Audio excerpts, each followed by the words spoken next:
제가 우리 교회 오기 전에 3040 결혼한 부부들인데 3040이라고 이름을 붙여서 기관을 하나 만들었어요.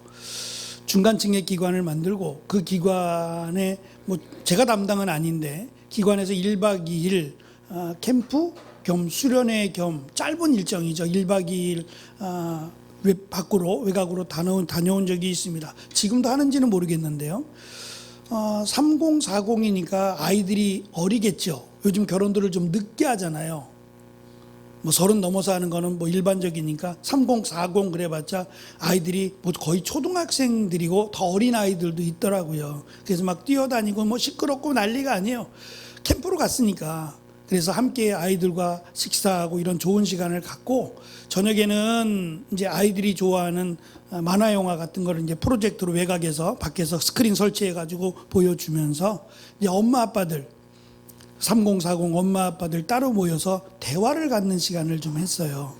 저도 그냥 함께 가자 그래가지고 참여를 했어요. 주 강사도 아니고 그냥 참여해서 갔는데 나중에 알고 보니까 제가 그 가운데 나이가 제일 많더라고요. 50대 초반이었는데 그때 50대 초반인데 저는 3040이 아니니까 50이니까 많지는 않은데 이 모인 3040 중에서는 제일 나이가 많아요. 나이가 많다라는 얘기가 결혼 연수가 길다는 거예요. 제가 좀 일찍 결혼했거든요.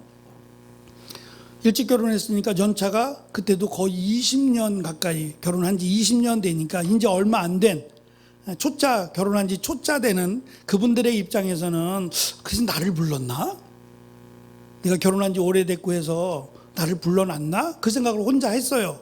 둥그렇게 앉아가지고 모닥불 가운데 피워놓고 분위기 만들어놓고 이야기들을 하는데 어떻게 하나 저는 궁금했어요. 모여서 얘기하는데 처음에 이제 진행하시는 분이 남편에게 할 말이 있으면 한마디씩 하래요.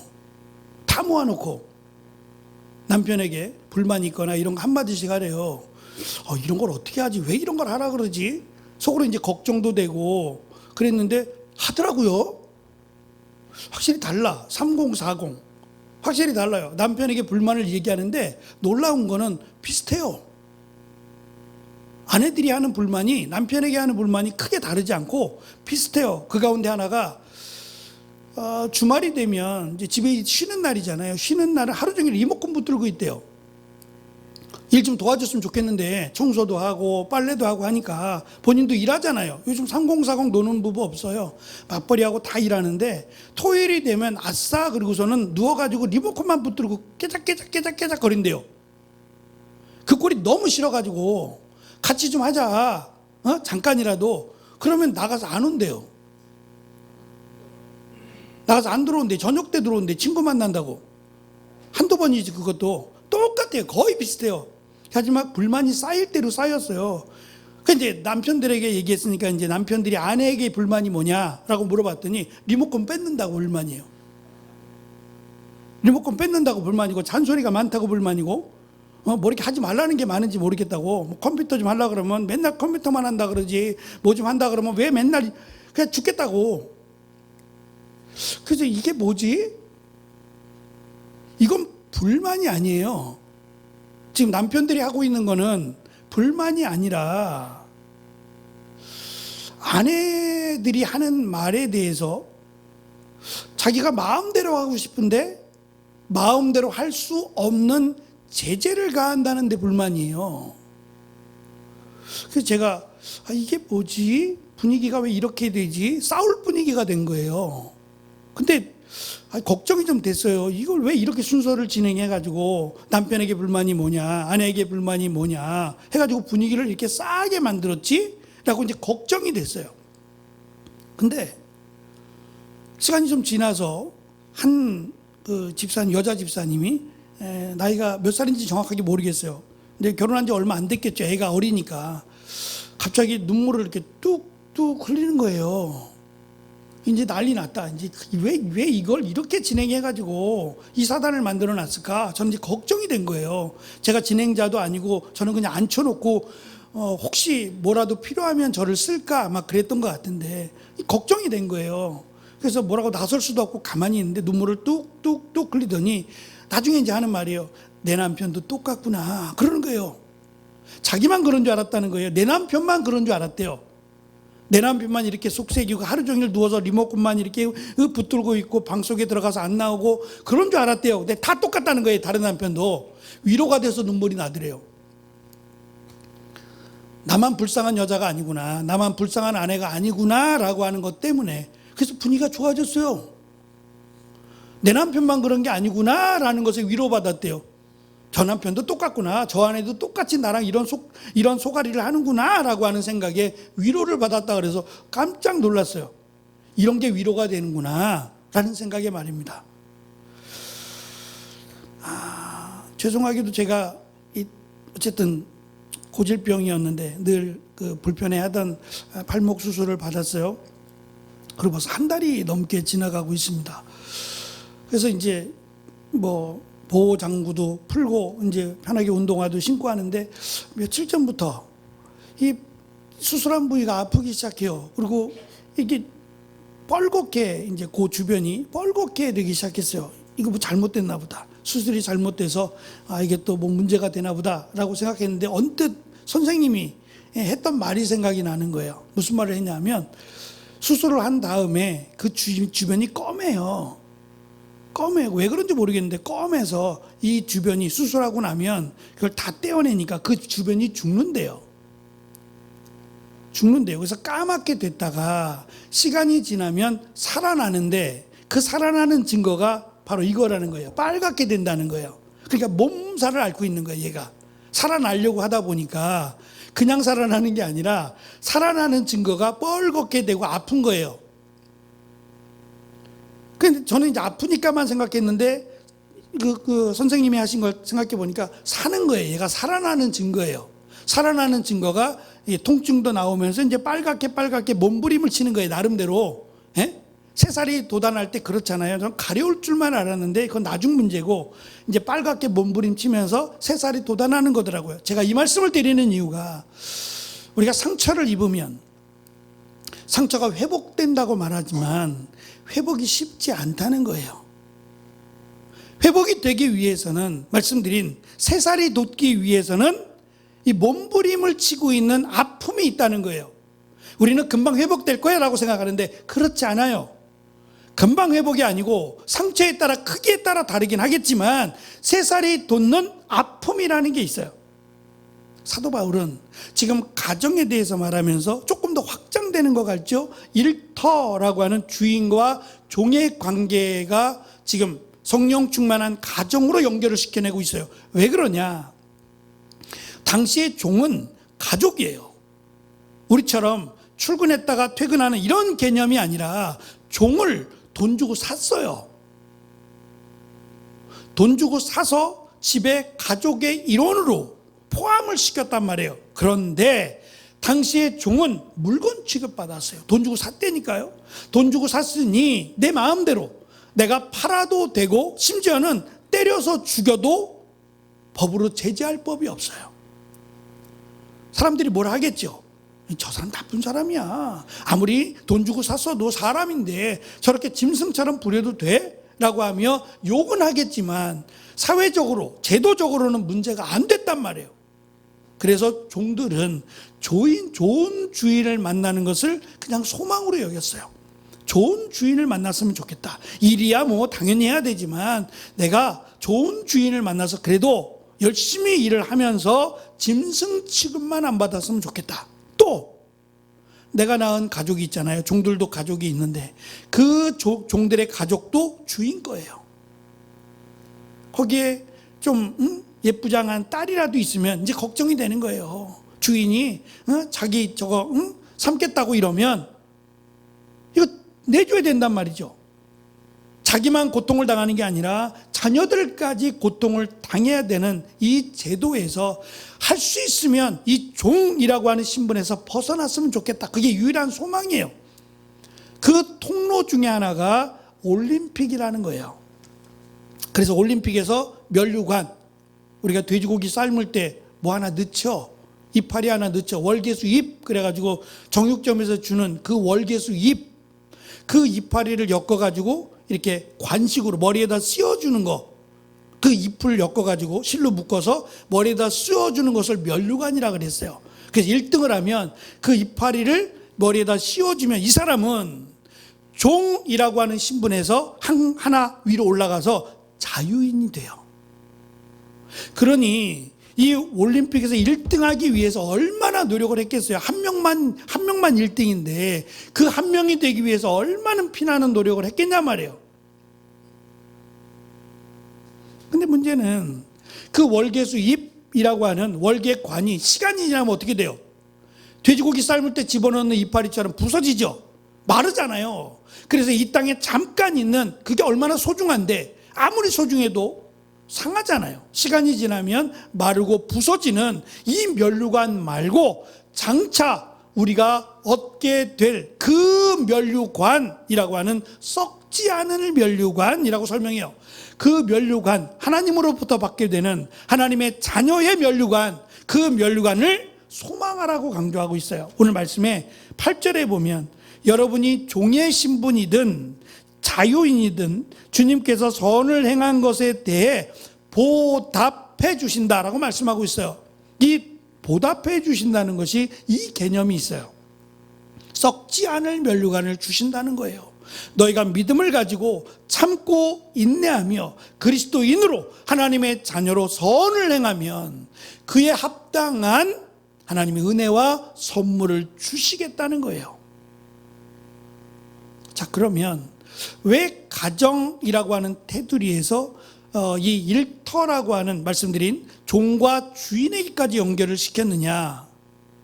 우리의 일터도 이렇게 해야 되느냐? 물론 그런 것도 없지 않아 있지만 1차적으로는 가족이에요. 다 가족이에요. 종도 가족수에 들어간단 말이에요. 짐승처럼 부리긴 해도 종도 가족수에 들어갔어요. 그래서 가족이라고 하는 성령 충만한 가족은 피로 맺어진 혈연 관계인 또는 어떤 그 주민등록증상에 가족이라고 하는 그 이름에 올라간 사람만이 아니라 뒤에 한쪽 구석에 종들의 이름까지도 가족으로 보아야 된다라고 하는 것을 연결하고 있고, 또 한 가지는 지금 제가 처음에 시작이 아내들에게라고 하면서 남편에게 복종하라라 그랬잖아요. 이건 당연한데 왜 이 말씀을 했지? 라고 할 때 아내들의 인권을 존중한 것이라 그랬어요. 마땅히 해야 되는 건데 마치 아내들에게 이것을 해야 한다, 하지 않아야 한다라는 결정권을 가진 것처럼 그렇게 권위를 인정하는 내용이었다 그랬어요. 그러면 오늘 말씀에 종들에게도 너희는 주인에게 복종하라 그럴 때 이 말도 역시 종들의 권위를 인정하는 거예요. 해도 되고 안 해도 되는 것처럼, 그러나 해야 됩니다. 해야 되지만 당신들이 이것을 의지를 가지고 한다라고 하는 생각을 가지라는 겁니다. 그래서 가족이지만 가족이 아닌 마치 짐승처럼 부려지는 그들의 모습에 대해서 그들을 인정하고 그들에게 지금은 당신들이 돈으로 팔려진 그런 존재에 불과하지만, 그러나 하나님은 세상이 보는 종의 눈으로 보지 않는다는 거예요. 똑같은 하나님이 만든 하나님의 자녀의 개념으로 본다는 거예요. 그래서 교회가 어지러웠다 그랬죠. 종인데 교회에 들어오면 종이 아니라 믿음의 한 지체로 보잖아요. 형제로 보는 거예요. 그러니 종들은 기쁘겠죠. 어디에서 이런 대우를 받아봐요? 어디에서 형제님 또는 자기의 이름을 불러주냔 말이에요. 세상에 그 어떤 데는 없는데 교회는 유일하게 이름도 불러주고 누구누구 형제님이라고 해서 높여준단 말이에요. 그러니까 낮은 자들의 입장에서는 교회가 좋은 곳이고 행복한 곳이에요. 반대로 주인들이나 남편들이나 어느 정도의 힘을 갖고 있었던 사회적 제도의 높은 곳에 있었던 사람들, 돈도 많고 부자고 이런 사람들은 교회에 오는 것이 불편했어요. 제가 이게 앞에 서 있다 보니까 늘 이렇게 보잖아요. 보면 지금 3월 달인데 거의 그 자리에 이름만 안 쓰였지 거의 내 자리인 것 같아요. 꼭 그 자리에 앉으시네 보니까. 이제 그 자리가 익숙하시죠? 편하고 익숙하신 거예요. 뭐 다른 데 앉아도 돼요. 앉아도 되는데 왠지 모르게 늘 앉았던 그 자리가 이제 내 자리처럼 익숙해요. 누가 그 자리에 앉으면 어이 거기 내 자리인데요? 라고 말할 것 같아요. 익숙함이죠. 익숙함. 편안함, 익숙함이에요.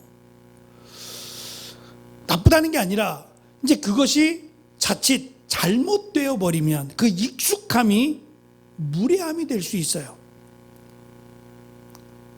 왜 남편에게, 왜 아내에게 불만에 대해서 말하라 라고 했을 때 비슷한 불만이지만 이 불만들이 나오느냐? 바로 그 무례함 때문이에요. 익숙함 때문이에요. 그래도 되지라고 하는 생각 때문에 그래요. 내 아내니까, 내 남편이니까 라는 생각이 자칫 무례하게 간다는 거예요. 지금 사도 바울은 이 무례함에 대한 가르침을 주는 거예요. 뭐냐? 주인도 하나님을 모시는 종이다. 한 번도 생각해 본 적이 없어요. 그런데 당신도 부자고 주인이지만 하나님의 종이다. 종들도 주인의 종이지만 또한 하나님의 종이다는 거예요. 둘 다 동일하게 하나님의 종, 하나님의 자녀라는 생각으로 이 사회 공동체를 만들어 가야 된다는 거예요. 아직은 어려워요. 지금처럼 민주주의가 아닌 사회주의적인 이런 제도 속에서 교회만 그럴 뿐이에요. 그래서 교회에 가는 것에 대해서 부정적이에요. 특히 권세를 가지고 있거나 부자거나 무언가 큰 소리 치는 사람들은 교회에 대해서 부정적이었어요. 종들을 대하는 것도 마땅치 않고 아내들을 대하는 것도 마땅치 않아요. 함부로 대해 왔는데 교회 가면 함부로 대할 수 없잖아요. 그러면 교회를 나가야 되니까 교회에 들어온 이상 교회의 법을 따라야 되는데 교회의 법이 모든 사람은 하나님 앞에서 동등하다 이렇게 가르치고 있으니 싫으면 교회에 들어오지 않는 거예요. 근데 일단 들어온 이상 내가 하나님을 믿고 예수님을 믿는다라고 하는 이 믿음은 하나님의 말씀을 따르겠다는 거예요. 내 생각, 내 주장이 아니라 하나님의 말씀이 곧 법이고 그것이 질서가 되어야 되는 것이 교회였어요. 저는 이것이 맞다고 생각해요. 하나님이 우리에게 문제가 있어서 이것을 고쳐주시기 위해서 하나님의 믿음의 공동체인 교회를 세우셨어요. 지금은 이런 것 때문에 문제가 되지 않아요. 교회에 대해서 왜 교회가 이러느냐라고 말하지 않습니다. 오히려 말씀대로 가르침을 따르지 않는 것이 문제죠. 그러니 교회도 말씀에 따라야 될 뿐만 아니라 성도들도 아내가 되든 남편이 되든 주인이 되든 종이 되든 다 말씀에 따라야 되는 겁니다. 그래서 말씀의 시작은 5장 21절에서 그리스도를 경외함으로 피차 복종하라가 시작점이었어요. 여자 아내도 남편도 자녀도 부모도 주인도 종도 피차예요. 전부 다 서로 간에 피차 이렇게 나오죠. 오늘 말씀에도 종들도 그 다음 주인도 피차입니다. 피차. 하나님 앞에서 서로 복종하라가 저는 원칙이 돼야 된다고 생각해요. 그렇게 보면 아내에게도 남편에게도 피차가 돼야 돼요. 일방적으로 아내만 또는 남편만이 아니라 피차입니다. 주인도 종들도 피차. 그리스도 안에서 말입니다. 그리스도가 아니라면, 그리스도 안에서가 아니라면 세상 속에서는 힘들어요. 교회를 벗어나서 집에서 여전히 저를 종이 아니라 가족으로 또는 형제자매로 대해 주십시오. 그러면 그 주인이 알겠다라고 하겠어요? 이건 큰일 나는 일이에요. 매를 맞아도 보통 맞을 일이 아니에요. 네가 감히 그러면서 아마 호되게 손찌검을 당할지도 모르겠어요. 시간이 걸릴 겁니다. 시간이 걸릴 거예요. 이것이 보편화되기에는 많은 시간이 필요했어요. 그러니까 일단 교회에서 그리스도 안에서 같은 믿음을 갖고 있는 사람이라면 이 말씀을 지키려고 노력해야 된다는 거예요. 그래서 약자들에게 먼저 한 거예요. 약자들은 이렇게 말씀하지 않아도 이렇게 했단 말이잖아요. 아내들도 당연히 복종하고 이 종들도 당연히 복종하죠. 이건 당연한 거예요. 그래서 당연하게 여길 만한 약자들에게 먼저 너희가 라고 말씀을 시작했고, 이렇게 행하는 것에 대한 반대편에 있는 남편이나 부모나 또는 주인들도 너희들도 이와 같이 하라는 거예요. 그러면서 마지막은 하나님이 보답하신다라는 내용으로 끝을 내요. 누구도 선물에 대해서 선물이 싫은 사람은 없어요. 선물이라고 말할 땐 좋은 거거든요. 좋은 것을 선물이라고 말할 때 나이를 불문하고 선물을 주겠다라는 쪽에 싫다라고 말하는 사람 거의 없을 거예요. 좀 이상하죠, 그럼? 하나님은 내가 바라고 소망하는 것 그 이상의 선물을 주시겠답니다. 이 땅에서 누릴 수 없는, 이 땅에서 가질 수 없는 하나님만이 주실 수 있는 이런 선물, 이 좋은 것을 보답이라고 하는 말씀으로 내가 채워주겠다는 거예요. 우리가 돈으로 살 수 없는 것들, 하나님만이 하실 수 있는 것들을 주시겠다는 거예요. 근데 그것이 지금 내가 가르쳐 준 서로 피차 복종하라, 그리고 그리스도 안에서, 그리고 중요한 것은 서로를 존중하고 사랑하라는 말씀 속에서 하나님이 보답하시겠다, 상을 주겠다라고 말씀하신다는 겁니다. 오늘 말씀에도 보면 종들에게 죽게 하듯이라고 말합니다. 그래서 주인이 볼 때는 열심히 일하는 것 같고 마치 주인에게 충성하는 것 같은데, 주인만 없으면 언제 그랬냐 싶게 뭐 시간은 간다, 그냥 오늘 일만 마치면 되지 라고 대충 하는 것처럼 보이기 위함, 이러한 모습을 갖지 말라는 거예요. 왜? 주인은 모를 수 있어요. 주인은 열심히 일하는구나 라고 생각할 수 있지만 하나님은 아신다는 거예요. 내가 일하는 것 하나님은 아신다. 그래서 하나님이 보시기에 합당하도록 일하라는 거예요. 주인에게 눈치 보지 말고 주인이 있는 곳에서만 열심히 하고 주인이 없으면 대충 그렇게 하지 말고 죽게 하듯 그리스도께 하듯 열심히 일하라는 거예요. 저는 이 말씀이 맞다고 생각합니다. 그리고 이게 사실은 우리가 어떻게 보면 우리가 룻기에서도 나온 것처럼 우연이라고 하는 이 말은 기독교 사전에는 없는 거예요. 성경에는 우연이란 없어요. 하나님의 역사하심이고 하나님의 기회라고 제가 말씀을 드렸어요. 하나님이 은혜를 주시는 기회예요. 그러니까 우리가 최선을 다하고 열심히 하면 그 열심에 대한 하나님의 은혜가 분명히 있다고 성경은 말씀하고 있어요.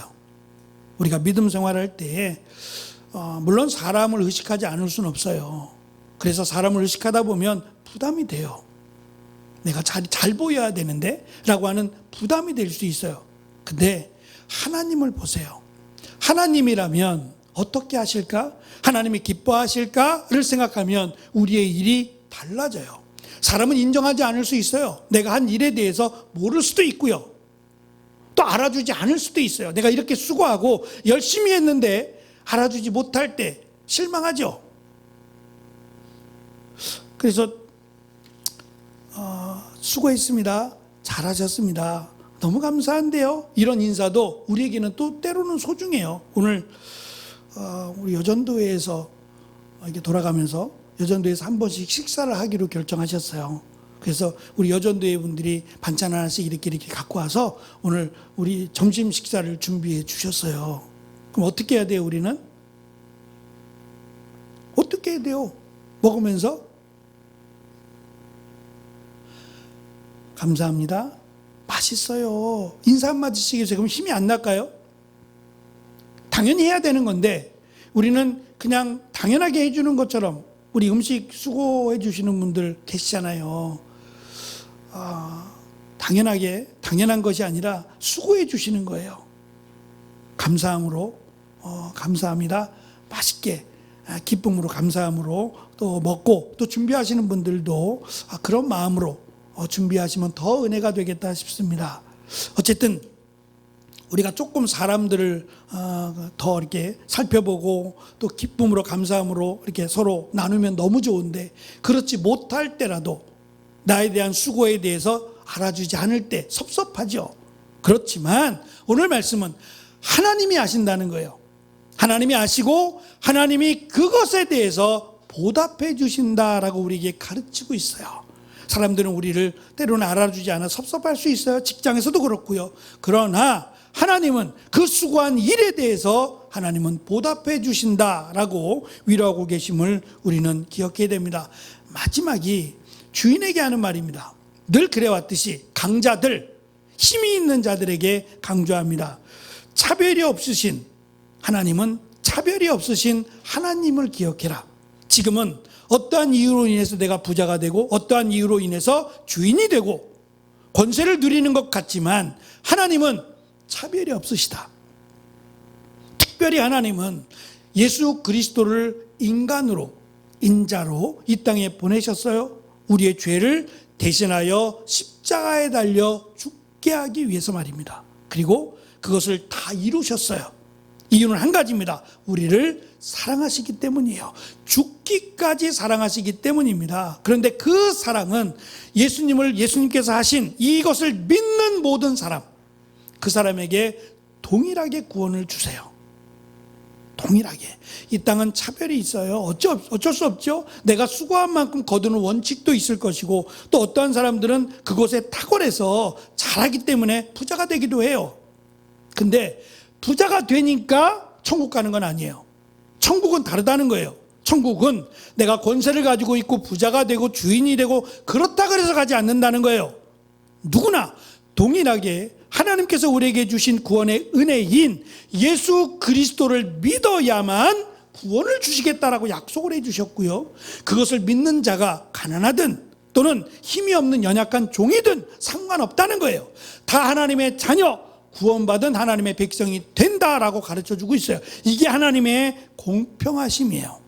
그렇다면 우리도 기준을 돈을 가지고 있느냐, 권세를 가지고 있느냐가 기준이 아니라 하나님을 믿느냐, 예수님을 믿느냐를 기준으로 삼아야 돼요. 그것이 형제로, 자매로 대해줄 수 있는 이유라는 겁니다. 그렇게 하면 하나님이 이 땅에서 우리가 누리지 못한 것들, 누릴 수 없는 것들에 대해서 하나님이 선물을 주시겠다라고 약속하고 있어요. 특별히 성경은 잘 된다라는 말로, 그것이 물질이 됐든 뭐가 됐든 간에 잘 된다라는 말씀으로, 그리고 또 하나 더 장수라고 하는 복을 약속해 주셨어요. 그러면 우리가 살아가면서 하나님이 주신 은혜, 이것이 좋은 건데 이것을 받으려면 말씀대로 살아야 되는 게 맞겠죠. 그래서 세상은 이것을 원하지 않는다 그랬어요. 가난한 사람들은 원할 것이고 종들은 당연히 원할 거예요. 그러나 당시 세상은 이것을 원하지 않아요. 그래서 교회를 핍박합니다. 없어져야 될 단체라고 생각했어요. 어떻게 주인과 종이 같이 식탁에서 밥을 먹냐, 이건 말도 안 된다라고 생각했단 말이에요. 근데 그 말도 안 되는 일들이 교회에서 일어났어요. 그리고 하나님의 은혜로 교회가 여기까지 왔어요. 하나님 안에서 우리는 동일한 하나님의 자녀입니다. 신분이 아니라 자녀입니다. 높고 낮음이 없는 다 하나님의 자녀예요. 다 소중한 사람이고 다 하나님이 보실 때 귀한 사람이에요. 그들을 내 마음대로 내 잣대로 평가하지 않아야 됩니다. 그건 하나님이 하실 거예요. 이러쿵저러쿵 하는 것은 하나님만 하시는 겁니다. 우리는 감사합니다, 고맙습니다, 사람을 세워주는 거예요. 열심히 할 수 있도록, 잘할 수 있도록 도와주는 것은 우리가 해야 되고, 평가하는 것은 하나님만 하실 수 있어요. 그것이 복받는 비결이에요. 평가는 하나님이 하신다, 재판은 하나님만 하신다가 돼요. 그렇게 하는 자에게 하나님은 복을 주신다라고 말합니다. 그래서 주인에게 말합니다. 위협과 윽박 지르지 말라는 거예요. 함부로 대하지 말라고 말씀합니다. 또 하나님은 사람을 차별하지 않으신다는 것을 기억하라고 말씀합니다. 종은 부리는 도구가 아니라 주 안에서 한 형제로 대해야 된다라고 말씀합니다. 기준은 말씀드린 대로 모두가 다 그리스도를 머리로 한, 그리고 우리는 다 몸의 지체예요. 손가락 하나 아프면 온몸이 아픕니다. 불편하고요. 근데 우리는 이 손가락 작은 거 하나의 감사함을 잊고 살 때가 많아요. 아파야 소중함을 알죠. 아프지 않을 때는 그냥 마음대로 해도 되는 것처럼 착각할 때가 있어요. 그렇지 않아요. 우리의 몸의 지체들은 다 소중하고 다 우리의 몸이에요. 크고 작고 간에 말입니다. 그게 건강한 사람이에요. 건강한 교회는 모든 성도들을 다 그리스도의 지체로, 그리스도의 소중한 사람으로 대해줄 때 교회는 건강해져요. 그것이 머리 된 예수님께서 몸 지체인 우리들에게 원하시는 거예요. 심지어는 당시에 종이 있었다 그랬어요. 인간 취급도 받지 못한 종들에게까지도 하나님은 그들을 사랑한다고 말씀하고 그들을 형제 자매로 대해주라고 말씀합니다. 그래야 할 때 성령 충만한 가정이 되고 성령 충만한 교회가 된다라고 말씀합니다. 자, 이제 이 성령 충만한 가정을 이루어야 되는 이유가 있어요. 왜 그래야 되느냐? 왜 성령 충만한 교회, 성령 충만한 가정이 돼야만 되느냐? 사탄이 싫어해요. 사탄은 행복한 가정을 원하지 않아요. 싸움을 만들고 가정을 깨고 교회를 깨고 이런 것들을 사탄은 원해요. 사탄은 처음부터 악합니다. 끝까지 악해요. 우리를 지옥으로 데려갈 만큼 악해요. 그래서 사탄은 우리가 믿음이 있다 말할 때 그 믿음의 흠을 만들어내요. 그것이 뭐냐면 첫째, 말입니다. 이 말이라고 하는 도구를 사용해서 상처를 줘요. 그래서 시편, 잠언, 시와 관련된 깊은 내용들 가운데는 내 입에 파수꾼을 세우라 그래요. 이것이 지혜로운 자래요. 할 말, 안 할 말 거르는 사람이 지혜로운 사람이래요. 우리는 그렇게 생각 안 해요. 지혜로운 사람은 똑똑한 사람이고 많은 것을 알고 있어야 지혜롭다 이렇게 말하는데 성경은 그게 아니에요. 할 말, 안 할 말 구별해서 하는 사람이 지혜롭다고 말해요. 그 할 말이라고 하는 것은 사람을 살리는 말이에요. 저 사람을 세워주는 말이고요. 이것을 지혜로운 사람이라고 말해요. 그래서 우리가 아무리 내 자녀고 남편이고 아내라고 할지라도 이 말 한마디가 굉장한 아픔과 상처를 줄 수 있어요. 그래서 제가 그냥 무관심하게 평범하게 그냥 아무렇게나라고 말하지만 아무렇게나가 아니에요. 그래서 고린도전서 13장 우리가 잘 아는 사랑장에 보면 사랑은 무례하지 않는 거예요. 내 사람이라고 생각해서 함부로 대하지 않는 게 사랑입니다. 잘해줘야 사랑해야 사랑이 아니라 무례하지 않아야 사랑이에요. 우리가 같은 공동체로 또 일터라고 하는 곳까지 영역을 넓혔다 그랬어요. 주인과 종까지 확대해서 한 가족으로 보고 이 가족들 가운데 당연히 무시되었던 사람, 당연히 손가락질하고 와라 가라 명령받아야 할 그 사람에게까지 하나님은 사랑하시고 그를 가족으로 묶어주셨어요. 그래야 사탄이 가정을 쳤을 때도 무너지지 않을 것이고 또 가족이 흔들리지 않을 것이다. 그래서 이어지는 내용이 성령의 전신갑주입니다. 의의 갑옷을 입고 허리에 진리의 허리띠를 띠고 복음의 신을 신고 진리의 칼을 들고 이런 내용들이 이제 7가지가 나올 텐데 이 7가지가 성령 충만하지 않으면 아무 의미 없어요. 성령 충만한 가정이 될 때 그들이 이러한 성령의 전신 갑주라고 하는 무기들을 취할 때 그 힘이 생기게 됩니다. 그래서 먼저는 성령 충만한 가정으로 내가 아내로, 남편으로, 부모로, 자녀로 또는 우리의 지체들로 과연 어떻게 해야 되느냐에 대한 말씀을 우리는 몇 주간에 걸쳐서 들었습니다. 첫째, 말을 조심하자.